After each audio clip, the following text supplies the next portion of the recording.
ایک صحابی حضور کی خدمت میں حاضر ہوتے ہیں، عرض کرتے ہیں یا رسول اللہ صلی اللہ علیہ وسلم، قیامت میں آپ کو تلاش کرنا ہو تو کہاں تلاش کرنا؟ عشق دیکھیے،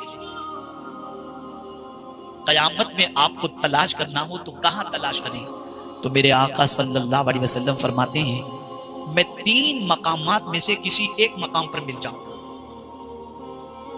3 مقامات میں سے کسی ایک مقام پر ملوں گا، یا پل صراط پر ملوں گا، یا حوض کوثر پر ملوں گا، یا میزان پر ملوں گا۔ اللہ اکبر! جب اس حدیث مبارکہ کی تلاوت کا ایک عاشق مطالعہ کرتا ہے، اس کی تلاوت کا شرف حاصل کرتا ہے، تو رونگٹے کھڑے ہو جاتے ہیں۔ میزان، اللہ اکبر، جہاں اعمال تو لے جا رہے ہیں۔ قیامت کے دن جو کچھ بھی یہاں ہم نے اپنی زبان سے کیا ہے، یا ذرہ برابر بھی نیکی ہم نے کی، یا ذرہ برابر بھی ہم نے گناہ کیا، دفتر کے اندر، اعمال نامے کے اندر سب کچھ درج ہو رہا ہے۔ قرآن کہتا ہے یوم تجد کل نفس ما عملت من خیر محضرا، قیامت میں تم پاؤ گے ہر شخص آئے گا اپنے سامنے حاضر، جو کچھ بھی اس نے ذرے کے برابر بھی نیکی کی ہوگی وہ نیکی اپنے سامنے وہ دیکھے گا۔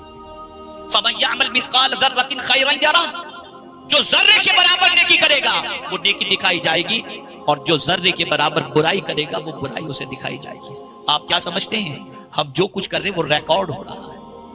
قدرت کے فرشتے ریکارڈ کر رہے ہیں، ایک ایک عمل کو، ایک ایک لفظ کو، ایک ایک حرکت کو فرشتے ریکارڈ کر رہے ہیں۔ اور قیامت میں اللہ فرمائے گا اقرا کتابک،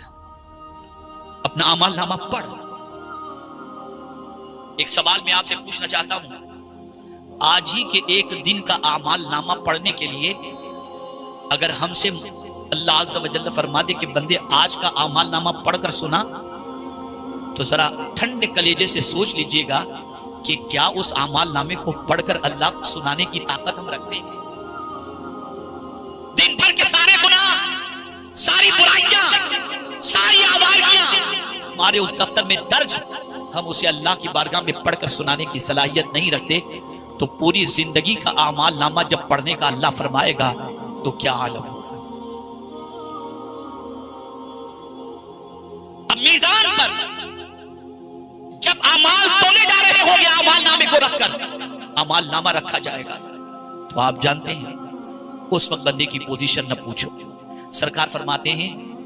میں میزان پر تمہیں ملوں گا، یعنی جب اعمال نامے تولے جا رہے ہوں گے تو حضور وہاں پر کھڑے ہوں گے، حضور وہاں پر کھڑے ہوں گے۔ اللہ اکبر! اور جانتے ہیں آپ، اگر دنیا میں کسی نے آقا کریم صلی اللہ علیہ وسلم پر درود و سلام کا تحفہ پیش کیا ہوگا، تو جب گناہوں کی وجہ سے میزان پر جب اعمال نامے کو رکھا جائے گا اور گناہوں کا پلڑا بھاری اور نیکیوں کا پلڑا ہلکا ہوگا،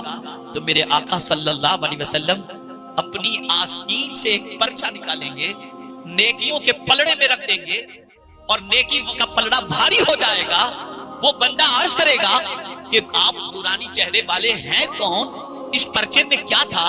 کہ میرے تو ابھی جو حالات میں نے دیکھے تھے کہ گناہ اعمال نامے کے اندر جو درج تھے، اور اس اعمال نامے کو جب میزان پر رکھا گیا تو گناہ زیادہ ہونے کی وجہ سے مجھے جہنم کے بارے میں کہہ دیا جاتا، لیکن آپ نے اپنی آستین سے کچھ نکالا پرچے کو، اور پرچے کو نیکی کے پلڑے میں رکھ دیا تو پلڑا وزنی ہو گیا۔ آپ کون ہیں اور اس پرچے میں کیا ہے؟ تو میرے آقا صلی اللہ علیہ وسلم ارشاد فرمائیں گے اے میرے امتی، میں وہ ہوں جس پر تو درود پڑھا کرتا تھا، اور یہ پرچہ وہی ہے جس میں تو نے مجھ پر محبت سے درود پڑھا تھا، آج یہ درود تیرے کام آ رہا۔